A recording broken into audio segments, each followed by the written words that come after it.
Dicen que todo comenzó en un jardín perfecto, que un hombre y una mujer vivían en armonía absoluta, que no conocían la vergüenza, ni la culpa, ni el miedo.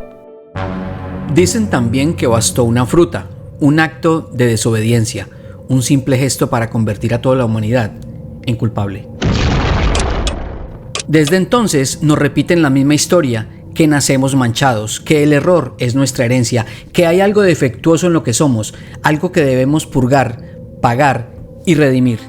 Pero, ¿y si el pecado original no fuera más que un relato simbólico, una metáfora o peor aún, una herramienta perfecta para domesticarnos?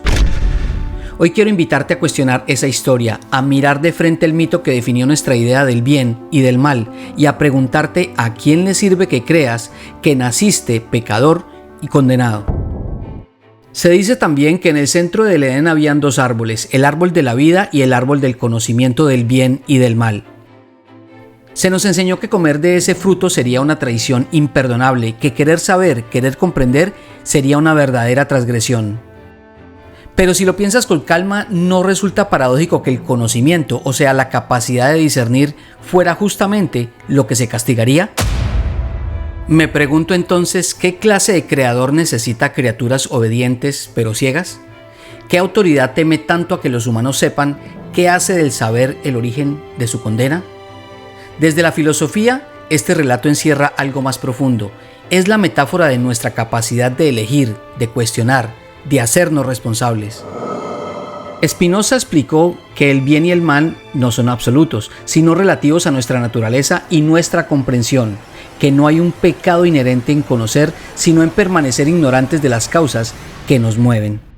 Cuando Adán y Eva comen del árbol, no se convierten en demonios, se convierten en seres conscientes y es la conciencia, aunque duela, el primer paso hacia la libertad. Desde la primera vez que se habló de pecado, la palabra se utilizó como un límite invisible, una frontera entre lo aceptable y lo prohibido, entre lo sagrado y lo impuro.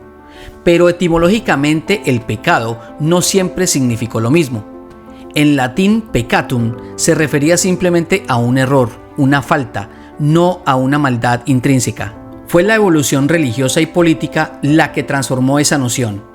Lo que era una equivocación humana pasó a convertirse en una ofensa cósmica, una deuda impagable que solo ciertas instituciones decían poder perdonar. Pensemos por un momento, ¿qué sucede en una mente que crece creyendo que su naturaleza es deficiente? ¿Qué clase de relaciones, de decisiones, de miedos se siembran en quien se considera indigno por defecto?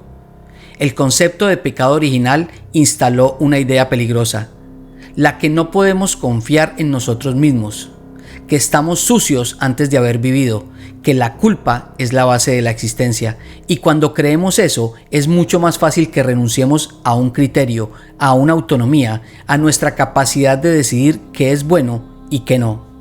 Lo más curioso es que la historia de Adán y Eva no surge en un vacío, no fue un relato único.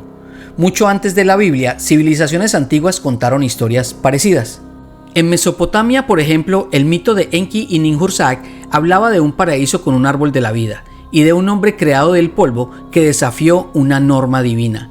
En Sumeria se relataba cómo el dios Enlil castigó a la humanidad por obtener el conocimiento que no le correspondía. Incluso en la cultura griega, Prometeo robó el fuego, símbolo del saber, y por ese acto fue condenado eternamente. ¿Te das cuenta? Es el mismo patrón que se repite bajo otros nombres. Un creador que otorga un don a medias, un humano que elige comprender y un castigo que instaura la culpa. En la tradición judeocristiana esta idea se refinó hasta convertirse en dogma, pero si miramos con cuidado los textos sagrados veremos que ni siquiera ellos son coherentes. En el Génesis capítulo 1 la humanidad es creada a imagen y semejanza de Dios, sin mención alguna de un pecado original. Es en el capítulo 2 cuando aparece el árbol prohibido y en el capítulo 3 cuando se produce la desobediencia. Si todo estaba planeado, ¿por qué colocar un árbol en medio del Edén y declarar luego que su fruto era maldito? Si Dios es omnisciente, ¿por qué se sorprendería ante la caída? Estas preguntas han dividido a teólogos durante siglos, pero mientras se discutían interpretaciones, la historia cumplía su propósito, fijar la idea de que nacemos con una mancha imposible de borrar por nosotros mismos.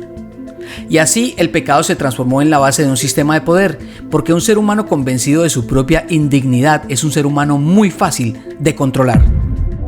Quiero ser muy claro y enfático en algo. Yo no creo en el pecado como me lo enseñaron. No creo en la idea de una deuda espiritual con la que nacemos marcados.